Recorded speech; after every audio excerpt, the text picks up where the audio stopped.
You're living with London Lee. This is your girl Lo. Welcome back to my channel. We're about to do a Popeyes Mukbang. Special guest is Devin. This is my little bro. He also has a YouTube channel. You can follow him at Donjo Wasabi. Spell it for him. Donjo Wasabi, DONJ0 Wasabi, WASABI. You said, I feel like you were spelling it like it was common sense for them. No. Okay. All right, so let's get into it. It's my first time like having the corn from Popeyes, and we each got like what, 3 or 4 piece. We actually got like a family meal, and then we just like we bust down. So. Yeah, pretty much. So, what do you want to talk about? It's like my 10th time having Popeyes this week. Yo, I'm not gonna lie, I ain't had Popeyes in a minute. It's like the complete opposite. I ain't have the fries in a minute. I had Popeyes like Sweat. on Monday, and I had like a 5-piece, and I had all like legs, and I made them wait. Well, they made me wait 15 minutes because I want my food to be fresh, so they cook it fresh every time. So then I was like, dang, this Popeyes is bomb. And I went back the next day. I'm ashamed, but I got another 5-piece. So this is like my 3rd time having Popeyes this week. It's an addiction. That's how it is for me with Chipotle. Like, I get the same thing every single time. I get the chicken bowl. A lot of people be getting the steak, but the chicken is 10 times better. Wait, the chicken bowl from Chipotle? Oh. What do you like, the steak better? Do you even eat Chipotle? I don't think I've seen you eat Chipotle before. I had Chipotle a couple times, but You don't like it? I got food poisoning. For real? I was messed up. I called a lawyer and everything. And he was like, yeah, you definitely sound like you got food poisoning. And I went to the hospital. And they were basically like, well, now it's like passing. Because I think I went to the hospital on like the 2nd day I had it.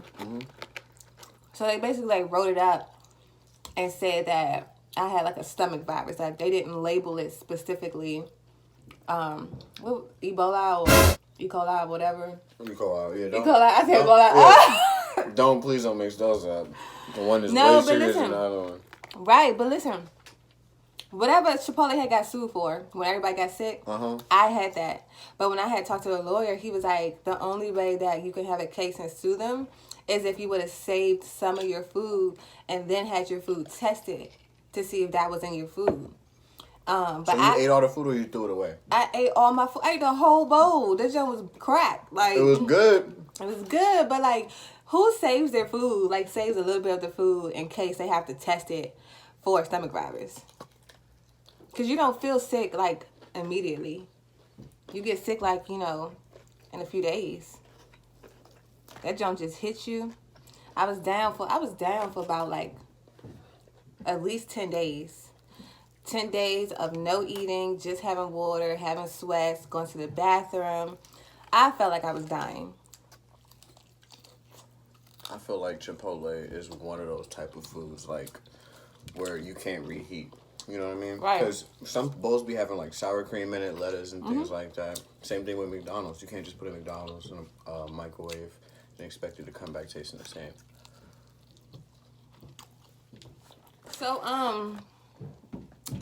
how you feel about the coronavirus?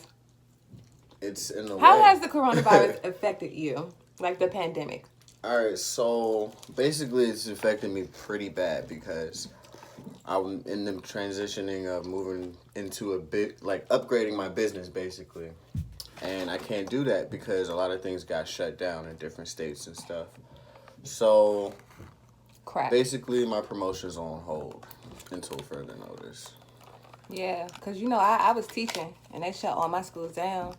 And now I'm going through, like, trying to get unemployment. Unemployment get me to run around. So I'm like, y'all said that I can file for unemployment based on my job closing for the coronavirus. And now y'all giving me to run around. So how I'm supposed to pay my bills? How? Yeah, they're doing that to a lot of people. They're playing with their money. Like I know somebody who signed up for it and everything, and they got their card, but they never got the money uploaded onto their account. Crazy. They're just sitting there waiting.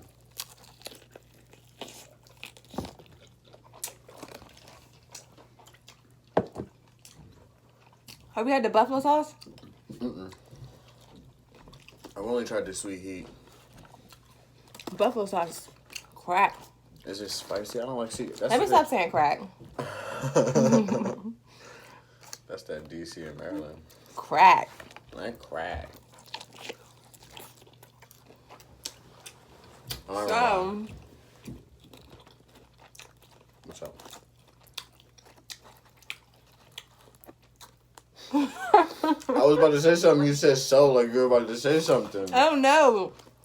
It's a habit of mine. Like, people always make fun of me because when I don't have nothing to say, I'll just be like, well. Or I'll be like, so. And then they're like, what?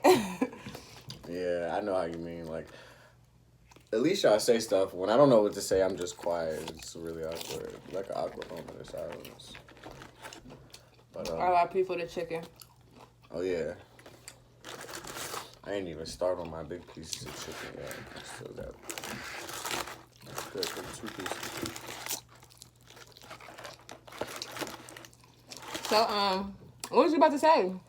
What I was going to say before you cut me off with the so is, I hate for a passion eating the biscuit last because I always end up drinking all of my drink before I get to the biscuit. If you eat a biscuit by itself with no drink, you might as well call an ambulance right then and there. Because you're going to be suffocating. You're going to be... Yeah, exactly. I got this drink right here. It's like a pomegranate and carrot juice. They sell it pretty much at the gas station, but I discovered it one day at the Exxon. It's like, what, $2? It's bomb. It's worth it.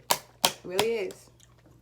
I don't think you've ever had that before because you can't even open it. Yeah, I don't think you ever had it before. This joint is crack.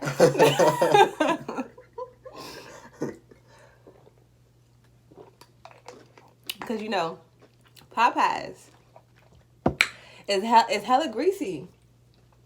And, out food period is not good for you. But Popeyes, not good for you. Because I figured let me get a healthy drink. You know what I'm saying? I don't know what they put in this sweet heat to make it taste like this. Oh, I don't like the sweet heat. You don't... No. You were the first person that No. like I like the sweet heat, but I can't eat it too much because it got like a little tanginess to it. The tanginess, yeah, you can't eat too much of it, of course. I don't like the tanginess. Because the other day, I'm a chef, I be chefing it up. Mm-hmm. So I was like craving Chinese food. So I made me some homemade fried rice, shrimp fried rice. And it was pretty crack. But I went to the Food Lion to get all the ingredients, and then in the international aisle, they had like the Thai chili sauce. Mm-hmm. When I came home, I tried to open up the bottle. It's a glass bottle, so I tried to open it. It's like when I was like taking the wrapper off, like the glass on the top part split, and just the bottle just broke open. So I couldn't use that. So I looked in the drawer because I needed some chili sauce to go with my fried rice, and I used the sweet heat, and I was like, nah, this is giving me, very much so. I've been cooking Asian food, Chinese food for my whole life, like authentic fried rice, and then when I put the sauce on top of the sweet heat, it was just like, it just ruined it. It's the tanginess. I can't do it. But this buffalo sauce right here. That buffalo sauce is right. You want to try some buffalo sauce? Yeah, let me get a actual all right, let me get you a drizzle. Yeah, just drizzle it right on top of there. Boom.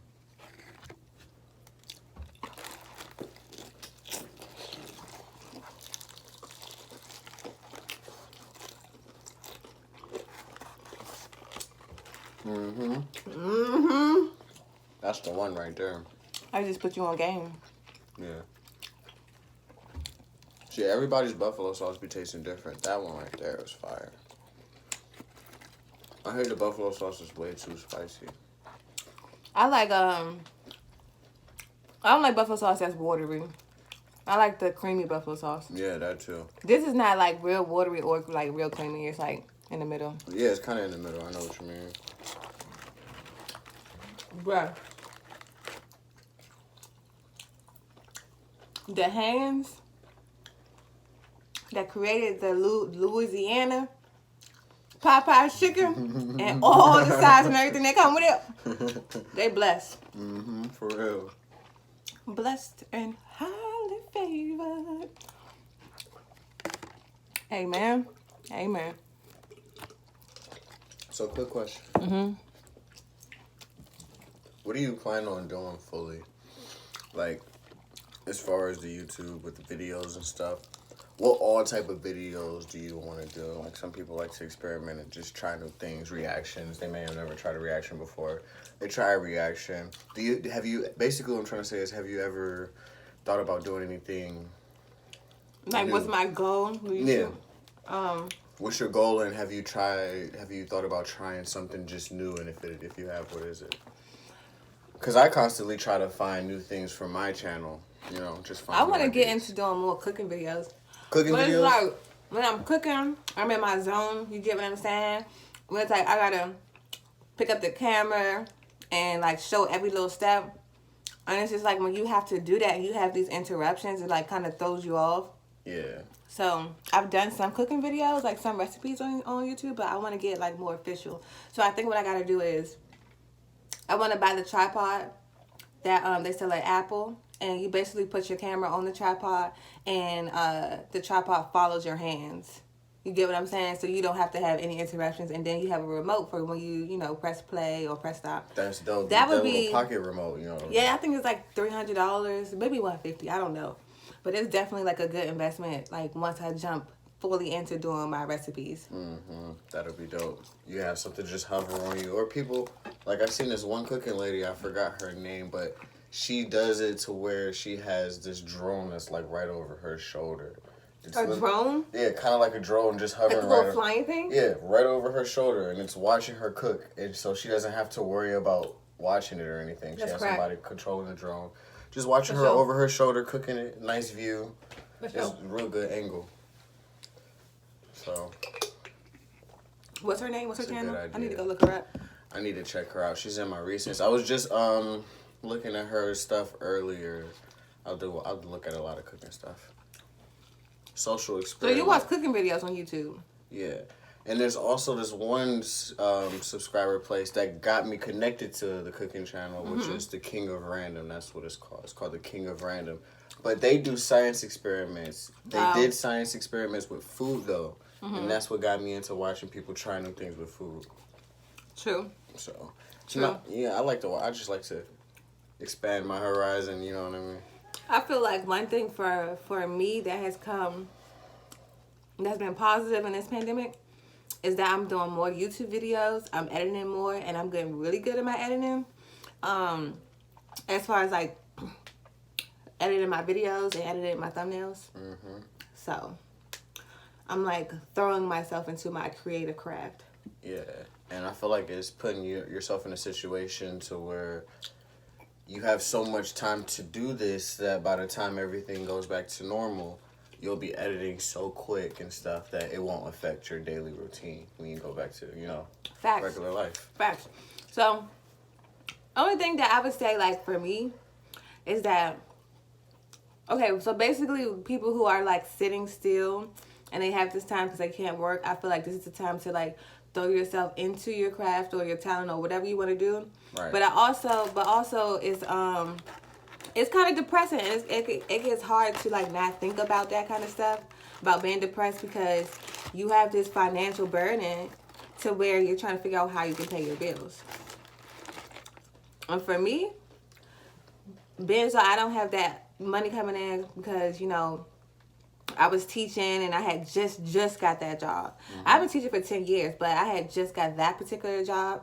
And so I had took a break from, teaching and childcare. But since I had got that job, I was like all excited to get back into childcare. And then like this kind of like made everything come to a shutdown for me. Right. So now I got to figure out what am I going to do, because once you start having income or different financial responsibilities, you plan your money out ahead. You be like, oh, I get paid on this day, so then I'm going to pay this, and that. So now I don't have that option to, like, plan ahead because I don't know when the money is coming in. Right. So I gotta find different ways to make income. It basically went from a situation to where you could plan for your future I could plan situations, but now you're living like every day is the end type thing. Like every day you gotta make it. I'm gonna keep it all the way 100. I'm getting up every morning and looking out the window to see if my car's still there. Yeah, and that's just facts because I don't got it. And they calling me like, oh, Miss Holland, you owe so. Like, would you like to make a payment? I was like, ask China. I'd be like, ask China. No, for real though. Like, say no. Like, I don't mean to offend nobody when I say that. It's just funny. No offense. It's just funny, like when Trump says it, because he's like some of the stuff he says is like so ignorant. Mm-hmm. So, no offense. Yeah, no offense. But but no, on the road though, this virus has been affecting me too badly. Like, I've been saving up a lot, so like, I guess you could also say financially too, because it sucks for where you build up for a goal and then now your whole income is on a freeze, so you have to dip into your savings just to stay afloat. But I think this has kind of like been a wake-up call for everybody to realize that you have to save no matter how much money you get, no matter if you're making $10 an hour, $11 an hour, you have to save. You have to have a savings. You have to have a safety net. And it's some people who are working at a job where they don't have a 401k. They don't have that money that's coming in for when they retire. You get what I'm saying? So you have to be able to take care of yourself without relying on, you know, the income that you would get from retirement from your job. So you have to save, and it's an investment. You have to have some money to fall back on. I don't want to be living paycheck to paycheck. So more than ever, I'm learning now that I have to save, because you gotta look out for yourself. Yeah. Because when it all come down to it, hey, you taking care of yourself first. Everybody else is doing the same, so you can't look for somebody to put you before them. You know what I'm saying? Everybody gotta put themselves first. But you know what? I've been seeing a lot of people on the internet to where they're doing stuff for like healthcare workers, or like treating them to lunch, or, you know, helping families in the grocery store. Like, people will just walk up to them and be like, oh, I'm paying for your groceries. I forgot the guy on Instagram who I saw, but he was just randomly walking around giving people $10,000. He came up to this lady on the street. He gave her $10,000. And then, because he saw her walking with her kids, and, you know, she had a stroller, and then somebody at the grocery store, he just gave this lady like $10,000. Like, he was just handing out money. And I'm just like, it's causing people to do like a lot more good deeds. However, I don't feel like posting all your good deeds is necessary. You get what I'm saying? Yeah. Because one thing he said to the ladies, like, I noticed when he was giving out the money, he'll walk up to them and he'll be like, I noticed that you look like you're struggling a little bit. Like, don't tell me I look like I'm struggling. Yeah, like, I'm coming out the house. I could just be having like a off day, and I just choose to wear this. But I guess based on like their appearance or how they look, or if they had kids, he would say, you look like you're struggling, and then give them the money. You get what I'm saying? Don't put me on camera like that if you feel like I look a certain way. Yeah, don't belittle me on camera and try to buy it out by giving me 10 G's. You know what I mean? It's a way to do stuff. He's trying to finesse the system. But he's still doing a good deed though. It's a really good deed, so you can't be mad at him. But he is doing a little. That's like kind of like showboating. Like, here, I got all this money. That's a good word, showboating. Yeah, like, I got all this money and you're the less fortunate, so here you go. You know? It's the way he's doing it. I do feel like he's a really good person now. He's a good dude. But I went on his Instagram and I saw all the stuff that he was doing. But it's just like, you don't always have to put it on camera. Right. Exactly. So yeah. The most genuine things are done behind closed doors. Quote me on that. What? I've never heard that before. That's why I said quote me on that. That's mine. I don't take it. Are you done eating? I'm about done eating. I'm full, but I'm full, I can't leave food on the table. I can't. Like, I'll eat until I throw up. just because I don't want. Because like I feel like whatever you put on your plate, you should eat. Right. I cannot stand watching mukbangs when people get like all these like piles of food and they don't eat it. They eat one plate. Because then it's like, okay, you can give the food away, but who wants to eat food you picked over? Mm-hmm. Just eat what you put on your plate. Put on your plate what you want to eat is what I mean. But I got this little piece of corn left. I'm going to finish this corn, then we're going to wrap it out. Yeah, I got this biscuit, but I'm out of drink, so that's going on camera. That's on camera. You said in the beginning of the video, you hate eating the biscuit last. Why would you do that? I'm confused. I don't know. It happened. It always happens. The chicken be so good, you forget about the biscuit, and then you be like, oh, I got the good biscuit. personally don't like to eat the Popeyes biscuits. For real? They taste really good. Unless I have like a bunch of jelly on it, grape jelly. And I don't feel like, because like only a little bit of jelly, I feel like the jelly that comes in the packet is enough for one bite. Mm-hmm. And I hate stopping and opening up other packets. So squirt on one bite. I don't do it. I do get what you're saying though. Like when you open up the biscuit in half and you try to spread that one little packet on there. And don't go far. You see that clear coat and that clear purple tint. You're like, where's the rest of the jelly at? Oh man. This food was good though. Really good. I just washed my face. I don't got no makeup on. My hair is like doing whatever. That's how I know I'm getting more comfortable with YouTube, because I don't really care how I look when I get on there. I mean, you just got your hair done, like you got the fresh cut. Yep, if y'all want to see my hair done, go check that out on Nikki Nibbles' channel. Nikki Nibbles? Yeah, she got my hair looking right. She got a little time lapse coming out, showing you how she did it. It's pretty fresh. I love it. Yes. So what made you decide? I'm sorry, I spilled a little bit. So what made you? All right, go ahead. What were you saying though? What made you decide to like shave the sides of your head? To be honest with you, Did you see a style that you liked, or you just like you knew you just wanted? Because when you did that, you didn't have no dreads, right? You mean, yeah, I've been shaved the side of my head before I had dreads. Right. This is when I had so then you the just afro. decided to grow it. Yeah, I just decided to grow. So you had like a fade. Mhm. I've always had fades. I never liked the side of my hair being out because it looked weird. This will always grow extra long, and this will grow short. So my hair grow like that too. Yeah. So like I just gotta shave it, and then I let my hair just grow naturally and beautifully. You know. I'm feeling it. I'm feeling the braids. You know what I'm saying? Yeah. Yeah. Appreciate you. My natural hair grow like that too. Yeah. Like it's super long. Super long and then short on the sides. And then I was like, okay, so maybe my hair is not getting like moisturized enough. Because if it's not moisturized, it's gonna break off. It's gonna be dry, breaking off.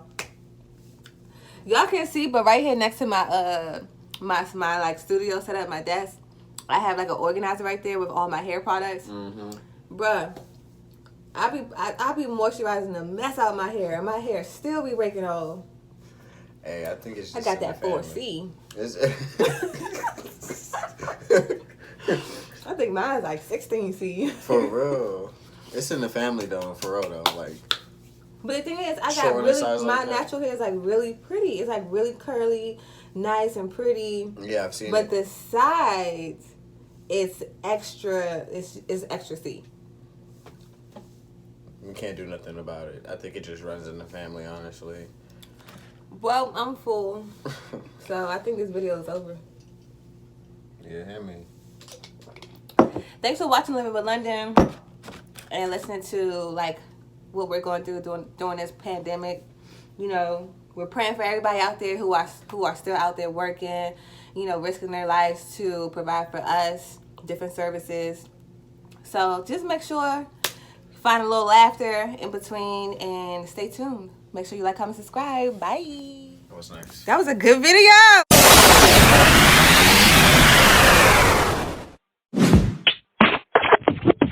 You're living with London Living.